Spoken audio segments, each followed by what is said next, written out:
दिलाते हैं कि माता पिता तो आपको प्रत्येक जूनी में प्राप्त हो जाएंगे। पशु बनोगे वहाँ माता पिता, पक्षी बनोगे वहाँ माता पिता। लेकिन सतगुरु सेवा और बंदगी ये फेर मिलन की ना। पुण्यात्माओं, मनुष्य शरीर के अंदर ही ये वस्तु उपलब्ध हो सकती है। मनुष्य शरीर के अंदर ही परमात्मा प्राप्ति हो सकती है और मनुष्य शरीर प्राप्त प्राणी को ही सत्संग उपलब्ध हो सकता है। पुण्यात्माओं, सत्संग मिलना बहुत कठिन है। सत्संग उसे कहते हैं जिसमें सच्चा ज्ञान हो। बाकी सत्संग नहीं है। जिनके ज्ञान ऐसे बच्चों जैसे हैं तो क्या वो संत सत्संग करते हैं? जो अभी तक परमात्मा को निराकार बताया करते थे, क्या वो सत्संग करते हैं? वो झूठ बोला करते थे। अभी तक जो ब्रह्मा विष्णु महेश के माता पिता कहते थे इनके कोई माता पिता नहीं है, इनकी जन्म मृत्यु नहीं होती, तो क्या वो सत्संग किया करते? जो संत ये बताते हैं सतलोक में प्रकाश ही प्रकाश है, भगवान है ही नहीं, आत्मा उसमें जाकर के ऐसे लीन हो जाती है जैसे बूंद समुद्र में, तो क्या वो सत्संग क्या करते? वो हमारा जीवन नष्ट करते थे और अपना भी जीवन बर्बाद किया करते थे। तो वो सत्संग नहीं थे। और भोले श्रद्धालु उनके द्वारा दिए गए वचनों को सत्संग जानकर निश्चिंत हुए बैठे थे। अब सत्संग आपको अब प्राप्त हुआ है या उन महापुरुषों ने सत्संग किया था जिनको परमात्मा मिले थे? परमात्मा की प्राप्ति के उपरांत जिन्होंने जो वचन बोले वो सत्संग था। उनमें कौन कौन से महापुरुष थे जिनको परमेश्वर प्राप्ति हुई? जो दास के नॉलेज में है उनमें से चंद महापुरुषों के नाम इस प्रकार हैं। आदरणीय धर्मदास साहिब जी, आदरणीय मलुकदास साहिब जी, आदरणीय नानक साहिब जी, आदरणीय दादू साहिब जी, आदरणीय गरीबदास साहिब जी, गांव छुडानी, जिला झज्जर, हरियाणा वाले, आदरणीय गीसादास साहिब जी, गांव खेखड़ा, जिला मेरठ, उत्तर प्रदेश वाले। इन महापुरुषों ने जो परमात्मा प्राप्ति के बाद जो वचन बोले वो सत्संग था। और इनके अतिरिक्त जो वचन इन महापुरुषों की वाणी से मेल नहीं खाते वो सत्संग नहीं है। अब इन महापुरुषों ने क्या बताया है? अनंत कोट ब्रह्मांड का एक रति नहीं भारे, सतगुरु पुरुष कबीरे हैं ये कुल के सिरजनहारे। ना सतगुरु जननी जने उनके माने बापे, पिंड ब्रह्मंड से रहित हैं नावा तीनों तापे। परमात्मा स्वयं भी आकर के क्या बताते हैं कि चारों युग में संत पुकारे, कूक कहा हम हेल रे, हीरे माणिक मोती बरसे ये जग चुगता ढेल रे। पुण्यात्माओं, परमात्मा के गुणों में, परमात्मा की लीला में जो सदग्रंथों में वर्णित है, स्पष्ट किया हुआ है कि वो परमात्मा ऊपर सतलोक में रहता, सचखंड में। संत भाषा में उसको सचखंड कहते हैं और वेद भाषा में उसको रतधाम बोलते हैं। रतधाम मीन सतधाम, सतलोक कहो, सतधाम कहो। संत भाषा में परमात्मा की उपाधि सतपुरुष, अकाल मूर्त, शब्द स्वरूपी राम, आदि से कहा जाता है। वेदों और गीता में उसको परम अक्षर ब्रह्म कहा है, सच्चिदानंद घन ब्रह्म कहा है, दिव्य परम पुरुष कहा है। वो परमात्मा हम सबके पिता है। हम अपनी गलती से काल के जाल में फंस गए, वो दयालु हमारे लिए फिर भी भटक रहे। पुण्यात्माओं, अब समय आ गया है, बहुत सतर्क होना पड़ेगा आपको। असंख्य जन्म हो गए आपको इस काल के लोक में कष्ट पर कष्ट उठाते हैं।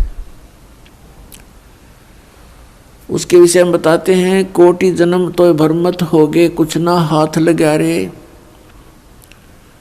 और कुकर सुकर खरबा बोरे, कौआ हंस बुगारे।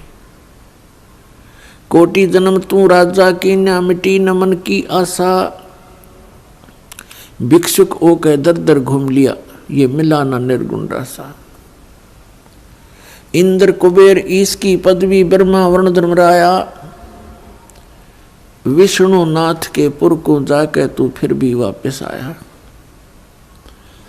असंग जन्म तन मरत्या हो गए, जीवित क्यों ना मरे रे, और 12 मद मैल मठ बोरे, बहुर न दे धरे रे। दोजक बष्ट सभी ते देखे, राजपाट के रसिया, 3 लोक से तरपत नाही, ये मन भोगी खसिया। 3 लोक से तरपत नाही, ये मन भोगी खसिया। सतगुरु मिले तो इच्छा मेटे, पदमल पदे समाना, चल अनसा उस लोक पठाऊं, जो आदि अमर अस्थाना। 4 मुक्ति जहाँ चंपी करती, माया होरी दासी, दास गरीब अभय पद पर से, वो मिले राम अविनाशी। पुण्यात्माओं, आप बिल्कुल बालक हो, काल ने आपकी बुद्धि को इतना सीमित कर दिया, जैसे संतों को हम ऐसे नजर आते हैं जैसे एक भैंस का बच्चा मर जाता है तो व्यापारी लोग क्या करते हैं, उसके खाल उतरवा लेते हैं बालों समेत, और उसको साफ करके उसके अंदर भूस भर देते हैं, भूस, और ऊपर से चमार से उसको सिलवा लेते हैं। एक पूंछड़ सी लटकती रहती है, और उस भैंस के सामने उस बुत को, उस कार्टून को रख देते हैं, और उसको चाटती है, उसको प्यार करती है, उसको अपना बच्चा मान लेती है। और जब व्यापारी उसको लेकर उस कार्टून को चल पड़ता है, पीछे पीछे भैंस भी यहाँ करती फिरती है। अब उसकी बुद्धि इतनी काम नहीं कर रही कि इसमें भूस भर रखा, चाम लपेट रखा, ये तेरा बच्चा नहीं है। तो उन महापुरुषों ने जिनको परमात्मा मिले और सचखंड के दर्शन हुए, उन्होंने हम ऐसे नजर आते हैं कि इस हार्ड मांस इसके अंदर भर के ऊपर चाम लपेट दिया और ये बता दिया ये तेरा बेटा या तेरी बेटी, इस तरह तुम्हारा परिवार बना दिया। पुण्यात्माओं, आप जी ने थोड़ा विवेक करना पड़ेगा। कितनी बार संतों ने हमें कोशिश की है समझाने की, लेकिन हम इन काल के दूतों से प्रेरित होकर के भगवान के मार्ग को त्याग कर कुमार्ग स्वीकार कर लेते रहे, जिस कारण से हमारी बुद्धि विकसित नहीं हो पाई। वो परमात्मा हमारे लिए कितना कष्ट उठा रहे हैं, वो हमें बताने की चेष्टा कर रहे हैं कि सतलोक में चलो, वहां तुम्हें सुंदर शरीर मिलेगा, उसके अंदर ये नाड़ी तंत्र नहीं होगा, 5 तत्वों से बना हुआ नहीं होगा, उसमें ना कोई रोग कोड होगा, उसमें बीपी हाई लो नहीं होगा, उसमें कभी वृद्धावस्था प्राप्त नहीं होगी। वहाँ सचखंड के अंदर आप की ऐसी सृष्टि होगी, ऐसा ही परिवार होगा जैसा यहाँ पर है, और वहाँ कोई काम नहीं। अपने आत्माओं, आपकी संतान हुई, आपने मकान बनाए, उन बच्चों के लिए सारी सुविधाएं की और करते ही रहते हो। अब ये नहीं पता पिता की मृत्यु हो जाए, पता नहीं माँ की मृत्यु हो जाती है, और पता नहीं बेटा मर जा बेटी मर जा। तो हम जिस व्यवस्था में सारा जीवन बर्बाद कर चुके, उसका हमें क्या लाभ हुआ?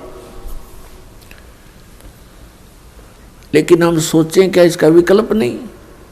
हम देखते उसके साथ भी ऐसी घटना होगी, उसके साथ भी होगी, कोई बात नहीं है, तो होती रहती है।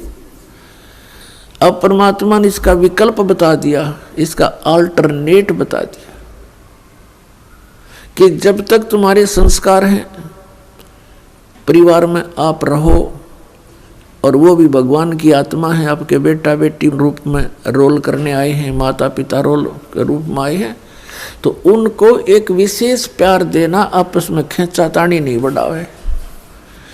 इस दृष्टिकोण से कि हम उस पिता के बच्चे हैं, अगर हम इनको किसी को एक दूसरे को दुखी करेंगे तो परमात्मा नाराज हो जाएगा, क्योंकि हम पहले गणे दुखी यहाँ पर। फिर हम एक दूसरे को सतावें, कोई वचन से जख्म करें, किसी को और कोई हानि पहुंचावें, तो हम तो कौवे हो गए, कौवे, मनुष्य नहीं रहे। जैसे कौवा जख्म के ऊपर चोंच मार के खून निकाल लेता है, हमने हंस बनना है, तो हम सतलोक चलेंगे। वो परमात्मा हमारे पीछे फिर रहा है। जो जन मेरी शरण है, ताका हूँ मैं दासे, गेल गेल आज्ञा फिरूं जब तक धरणी आकाश। परमात्मा कहते हैं कि जो मेरी शरण में एक बार किसी भी युग में आ गया, तो मैं उसके पीछे पीछे फिरता रहता हूँ और उसको पार करने की चेष्टा करता हूँ। क्या बताते हैं? अनंत कोट बाजी जहाँ हम रचे सकल ब्रह्मंडे, कह कबीर मैं के करूं यू काल करे जीव खंड।